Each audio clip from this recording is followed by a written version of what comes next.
September 10, 2001. New York City. A physician named Sneha Anne Philip walked out of an apartment building in Battery Park City at around 4 p.m., wearing a long black dress and carrying her medical school ring. She had just had lunch with her husband. She told him she was going shopping. She was never seen again. But here's what makes this case different from every other missing person investigation you've ever heard of.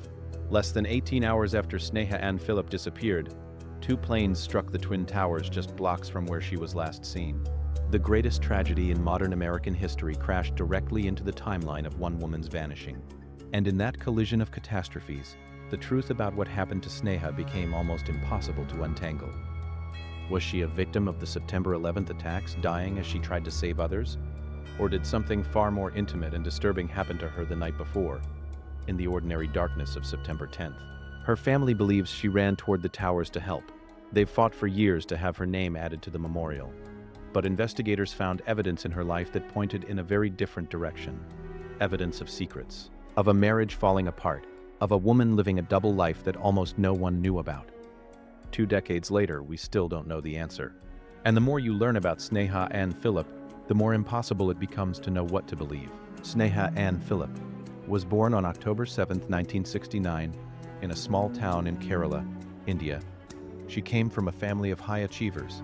Her father, Dr. Philip Marcos, was a well-respected physician. Her mother, Ansu Marcos, worked as a nurse. Education wasn't just valued in their household, it was expected, woven into the fabric of their identity. The family immigrated to the United States when Sneha was young, settling in New Jersey. They brought with them the traditional values of their Indian heritage, but also an ambition that thrived in American soil. Sneha grew up straddling 2 cultures, navigating the expectations of a conservative family while absorbing the freedom and complexity of life in the New York metropolitan area. Those who knew her in childhood remember a girl who was intelligent, driven, but also restless. She had a smile that could fill a room, but behind it was something harder to define. A kind of searching energy. She excelled academically, but she also pushed boundaries in ways that worried her parents. After high school, Sneha attended Rutgers University. She was popular, social, someone who seemed to collect friends effortlessly. But even then, there were tensions. Her family wanted her to follow a clear, traditional path. Sneha wanted that too, in many ways, but she also wanted something else, something she couldn't quite name. She decided to become a doctor, just like her father. It was a decision that pleased her family enormously. In 2000, she graduated from the Chicago College of Osteopathic Medicine. By all outward measures, she had achieved exactly what was expected of her. Dr. Sneha Anne Philip. It should have been the beginning of a long, successful career, but the truth was far more complicated. By September 2001, Sneha was 201 days away from her 32nd birthday. She had completed her medical degree, but she was struggling to find stable footing in her career. She had begun a residency program in internal medicine at Cabrini Medical Center in Manhattan, but within months, she was let go. The reasons were serious. She had failed to show up for shifts, missed assignments, exhibited behavior that her supervisors found erratic and unreliable. Losing a residency is not a small thing. For a doctor, it's a devastating professional failure, the kind of setback that can derail an entire career. Sneha was supposed to be building her life. Instead, she was watching it come apart. Her marriage was crumbling too. She had married Ronald Lieberman in 1997, a fellow student she'd met during her medical training. Ron was quiet, analytical, steady. On paper, they seemed like a good match. Both were intelligent, both came from professional families, both had medical backgrounds. Ron worked as an emergency medical technician and was studying to become a physician assistant. But in private, their relationship was unraveling. Friends later described the marriage as troubled, marked by arguments and growing distance. Ron was patient, perhaps too patient. Sneha was pulling away from him, away from the life they were supposed to be building together. And then there were the things almost no one knew about, the secrets. Sneha had been arrested twice in recent months. Once in March 2001 for soliciting a prostitute in a car near their apartment. Once in April 2001 for unlawful trespassing after being caught in a compromising situation at a gym. Both arrests were humiliating, legally minor, but personally devastating. Her family didn't know. Ron knew. and it was tearing them apart. There was something else too. Sneha had been spending time in nightclubs in Lower Manhattan, in the Village, in neighborhoods where she could disappear into a world her family would never have recognized. People who saw her there remembered a woman who seemed to be experimenting with a different version of herself. Drinking heavily, staying out late, exploring relationships that didn't fit the traditional script she'd been handed. Some have said she was bisexual, struggling with her sexuality in a family and culture that would not have accepted it. Others have said she was simply lost, searching for meaning in all the wrong places. The truth is probably more complicated than any single label. What is certain is this: by September 2001, Sneha Anne Philip was living a fractured life.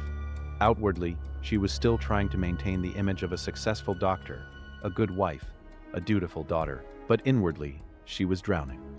New York City in the late summer of 2001 was a place balanced on the edge of something it couldn't see coming. The economy was strong, the streets were full, and Battery Park City, where Sneha and Ron had their apartment, was one of the most desirable neighborhoods in Manhattan. Battery Park City was a planned community built on landfill in the southwestern tip of Manhattan. It was modern, clean, expensive. Young professionals lived there. The buildings had doormen and views of the Hudson River. The neighborhood had parks, shops, a sense of safety and order.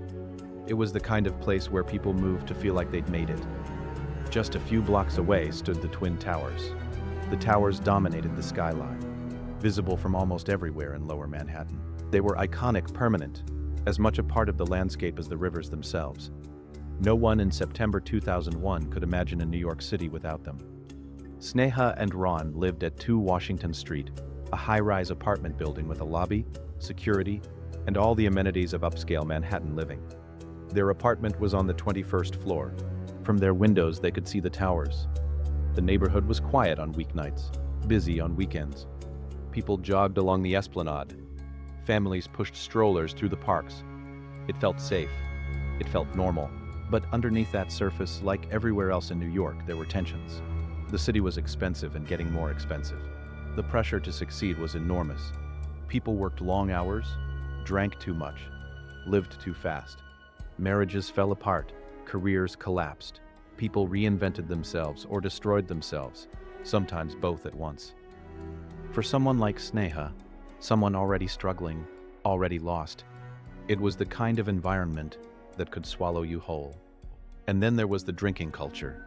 Lower Manhattan in 2001 had a thriving nightlife. The Village, Tribeca, Soho, these neighborhoods were filled with bars, clubs, places where people went to escape, to experiment, to lose themselves for a few hours. Sneha had become part of that world. Her favorite places were in the West Village and Chelsea. She went to clubs that catered to a more fluid, open crowd, places where no one cared about your credentials or your family name, places where you could be anonymous. This is important to understand, because when Sneha disappeared, the question everyone asked was, what kind of person was she? Was she the dedicated doctor, the kind of woman who would run toward danger to help others? Or was she someone else entirely, someone living a secret life that ended in a way she never saw coming? The answer is that she was both, and that's what makes this case so difficult. In early September 2001, Sneha and Ron's marriage was barely holding together. They were living in the same apartment, but they were not really living together. The intimacy was gone. The future they'd planned had evaporated. Ron later told investigators that Sneha had been staying out late more and more frequently. Sometimes she wouldn't come home until morning. She would offer vague explanations. She'd been with friends. She'd lost track of time. He didn't push too hard. Maybe he didn't want to know. On September 8th, 2 days before she disappeared, Sneha was seen at a nightclub in the West Village. Friends later remembered her being there, drinking, talking, laughing. She seemed happy that night, or at least she seemed free.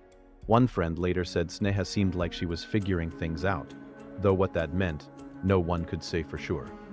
On September 9th, a Sunday, Sneha spent most of the day at the apartment with Ron.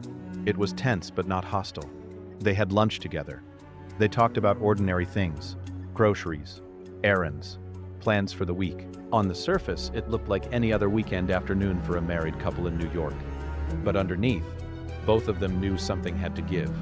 Their marriage couldn't continue like this. Decisions were going to have to be made, and soon. That evening, Sneha stayed home. She and Ron watched television, ordered takeout, went to bed early. It was unremarkable in every way. The next morning, September 10th, Ron left for work. He was scheduled for a shift at his job, a long day that would keep him busy. Sneha stayed in the apartment. She had no job to go to, no residency to report to.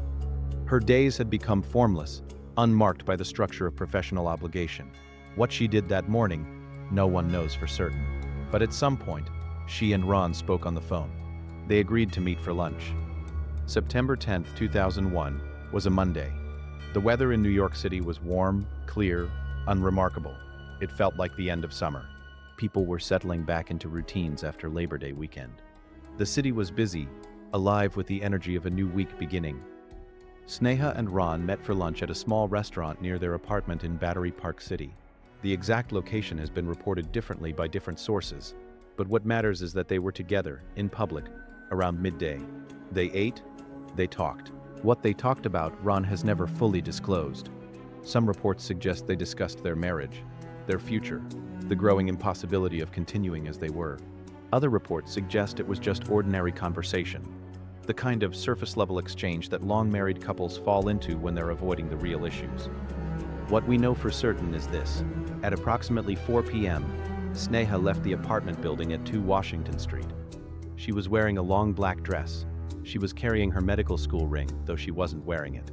She told Ron she was going shopping. She walked out of the lobby past the doorman, onto the streets of Lower Manhattan. That was the last confirmed sighting of Sneha Anne Philip. But here's where the timeline gets complicated. Because while no one saw Sneha after 4 p.m. on September 10th, we do have evidence of what she did that afternoon and evening. The evidence comes from credit card receipts and security footage.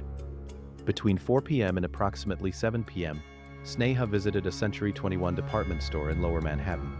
Century 21 was a massive discount retailer known for designer clothes at reduced prices. It was located at 22 Cortlandt Street, right across from the World Trade Center. The store was huge, crowded, chaotic, the kind of place where you could spend hours browsing and no one would notice you. Sneha made several purchases. The receipts, later recovered by investigators, showed that she bought lingerie, pantyhose, and a dress. She spent about 3 hours in the store, moving between floors, trying things on, making decisions. This was confirmed by surveillance footage that captured her inside the store. These purchases would later become central to the investigation, because they raised an uncomfortable question. Who was she buying these items for? The lingerie was expensive, suggestive, the kind of thing a woman might buy if she was planning a romantic evening. But Ron later told investigators he had no knowledge of any plans Sneha had made. She hadn't mentioned anything special. She hadn't suggested they do anything together. So if not for Ron, then for who? At approximately 7:15 p.m., Sneha was captured on security footage leaving Century 21. She was carrying several shopping bags. She walked out onto Cortlandt Street, just steps from the Twin Towers. And then she vanished. There are no confirmed sightings of Sneha Anne Philip after that moment. No ATM withdrawals, no credit card charges, no phone calls, no security footage. Nothing. She simply ceased to exist in the recordable world. Ron Lieberman expected Sneha home that evening. When she wasn't back by 8 p.m., he wasn't particularly worried. She'd been staying out late frequently. This wasn't unusual. By 10 p.m., he was starting to feel uneasy. He tried calling her cell phone. It went straight to voicemail. He called again. Still nothing. By midnight, Ron was worried. He called some of Sneha's friends, asking if they'd seen her. No one had. He walked around the neighborhood, checking bars and restaurants she was known to frequent. Nothing. He went back to the apartment and waited. Maybe she'd come home in the morning. Maybe she was just out, caught up in something, and would show up with an explanation. The night passed. She didn't come home. The next morning was September 11th, 2001. Ron woke up early, still hoping Sneha would walk through the door. She didn't. He tried her phone again. Nothing. He was preparing to call the police when he looked out the window and saw smoke rising from the North Tower. It was 8:46 a.m. American Airlines Flight 11 had just struck the building. At that moment, Ron's personal crisis became part of something infinitely larger. Within minutes, the second plane hit. The towers were burning. Lower Manhattan was in chaos. And Ron was trapped in an impossible situation. His wife was missing. and the world was ending outside his window. He would later say that his first thought, in those terrible minutes, was that Sneha must have been near the towers when the planes hit, that she must have gone down to help, that she died doing what doctors are trained to do. But he didn't report her missing that day, or the next day, or even the day after that. In fact, Ron didn't file a missing person report for Sneha until September 13th, 3 days after she disappeared, and 2 days after the attacks. Why the delay? Ron's explanation was that the city was in chaos, the police were overwhelmed, and he genuinely believed Sneha might have been killed in the attacks. He thought she might turn up on a list of victims, that her body might be recovered from the wreckage. But investigators later questioned that timeline. 3 days is a long time to wait, even in the aftermath of 9/11s. Some wondered if Ron knew more than he was saying, if he had reasons to delay reporting her missing. That question has never been fully answered. When Ron finally filed the missing person report on September 13th, the NYPD was barely functioning as a normal police department. Every available resource was focused on ground zero. Thousands of people were missing. The death toll was unknown but staggering. The city was under a kind of martial law, with National Guard troops on the streets and airspace closed above Manhattan. In that context, one missing woman, a woman who had a history of staying out late, who had marital problems, who was last seen shopping, was not a priority. The initial investigation was perfunctory. Officers took Ron's statement. They noted Sneha's description, her last known whereabouts, the timeline of her disappearance. They filed the report and moved on. But Sneha's family wouldn't accept that. Her mother, Ansu, flew to New York immediately. Her brother and other relatives came too. They began their own search, putting up missing person flyers, calling hospitals, checking morgues. They also did something else. They began telling people that Sneha had died on 9/11s, that she must have been near the towers when they collapsed, that she had run in to help victims, that she died as a hero. This narrative took hold quickly, and in the grief-soaked atmosphere of post-9/11 New York, it made a kind of emotional sense. Sneha was a doctor. The towers were just blocks from where she was last seen. Of course she would have tried to help. Her family applied to have Sneha's name added to the official list of 9/11's victims. They wanted her included in the memorial. They wanted her death to be recognized as part of the attacks. But there was a problem. There was no evidence that Sneha had been anywhere near the World Trade Center on the morning of September 11th. The last confirmed sighting of her was at 7:15 p.m. on September 10th, more than 13 hours before the first plane hit. Where had she been during those 13 hours?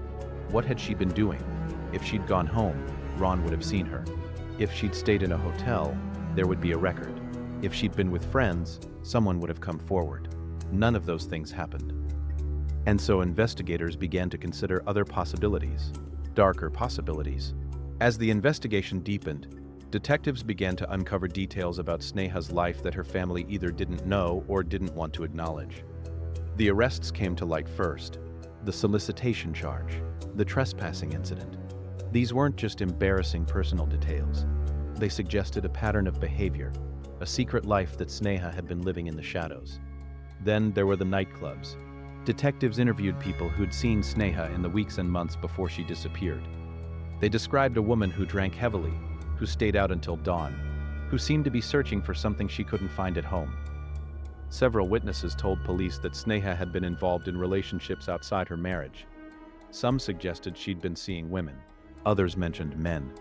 The details were murky, often contradictory, filtered through the haze of barroom gossip and secondhand accounts.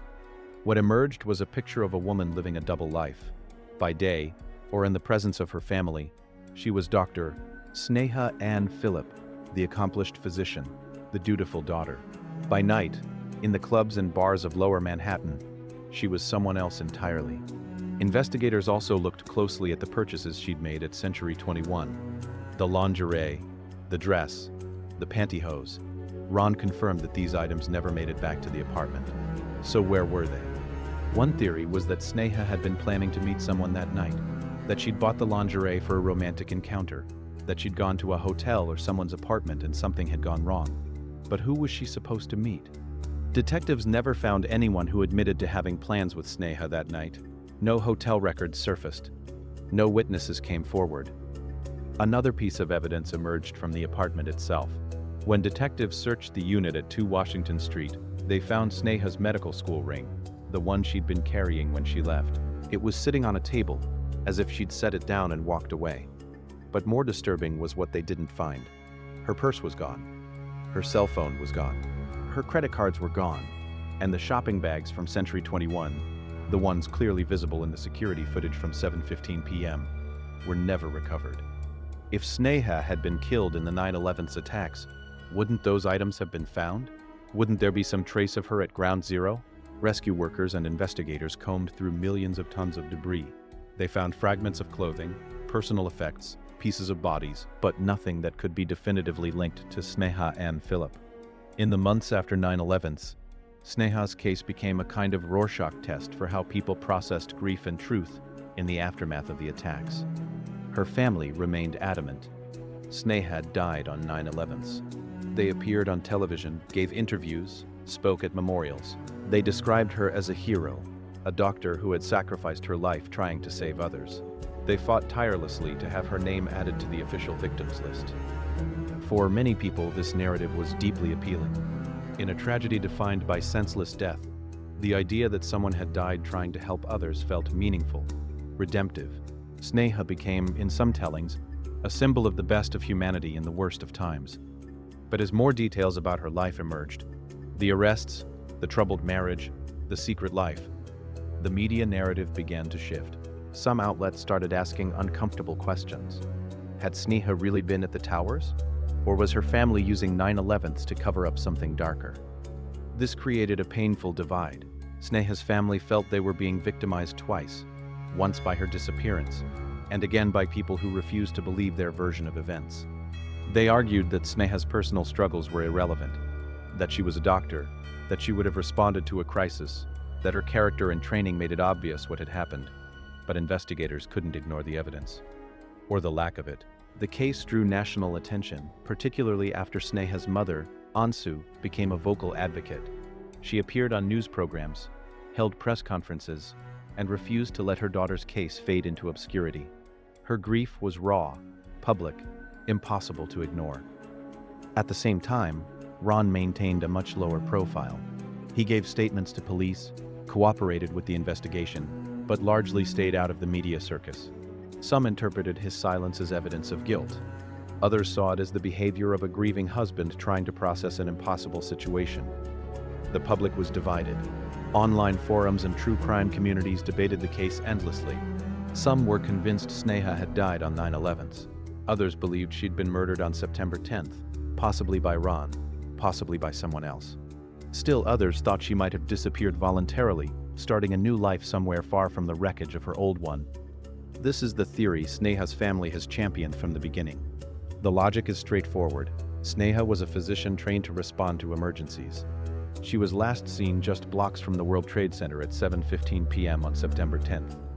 Between that moment and the morning of September 11th, she must have been somewhere in Lower Manhattan. When the planes hit, she would have run toward the towers to help, just as many other first responders and civilians did. Supporting evidence includes Sneha's medical training, her proximity to the attack site, and the fact that she was never seen or heard from again after that night. Proponents argue that her body was simply never recovered, which happened to many 9/11's victims whose remains were pulverized in the collapse or never found. There's also an emotional argument here. Sneha's family knew her. They insist that despite her personal problems, she was fundamentally a caring person, someone who would not have stood by while people needed help. They point to her decision to become a doctor in the first place as evidence of her character. But there are significant problems with this theory. First, there's the 13-hour gap. If Sneha left Century 21 at 7:15 p.m. on September 10th, and the first plane hit at 8:46 a.m. on September 11th, where was she during those hours? She didn't go home. Ron was there. He would have seen her. She didn't check into a hotel under her own name. Investigators checked. She didn't use her credit cards again. The last charge was at Century 21. Second, there's no evidence she was near the towers when they were hit. No witnesses reported seeing her. No surveillance footage captured her. None of her personal effects were recovered from Ground Zero. Her cell phone never pinged near the site. Third, there's the question of timing. The first responders who died on 9/11s were mostly firefighters, police officers, and paramedics who arrived as part of the official emergency response. Civilians who helped tended to be people who were already in or near the buildings when the planes hit. Why would Sneha, who had no official role and no reason to be in that area early in the morning, have been there? Skeptics also point to the lingerie purchases. If Sneha was planning to spend the night alone, or if she was planning to go home, why buy expensive intimate apparel? The most logical explanation is that she was planning to spend the night with someone. But who? And where? The family has suggested she might have stayed with a friend and then gone to the towers in the morning. But no friend ever came forward to confirm this. And if she had been at a friend's place, why wouldn't that friend have reported seeing her after she became a headline missing person? This is the theory many investigators have found most compelling, though they've been reluctant to say so publicly given the sensitivity around 9/11s. The logic here is that Sneha met someone on the evening of September 10th, possibly someone she'd been involved with romantically or sexually. She went back to their place, or to a hotel. Something went wrong. An argument, a violent encounter, an accident. She was killed, and her body was disposed of. The timing of her disappearance, just hours before 9/11s, would have been a stroke of luck for whoever killed her. The attacks created chaos, destroyed evidence, and gave a convenient alternative explanation for her disappearance. Any competent killer would have realized that dumping her body or hiding evidence during the chaos of 9/11s would be exponentially easier than under normal circumstances. Supporting this theory is the pattern of Sneha's behavior in the months before she vanished. The arrests, the late nights, the secret life.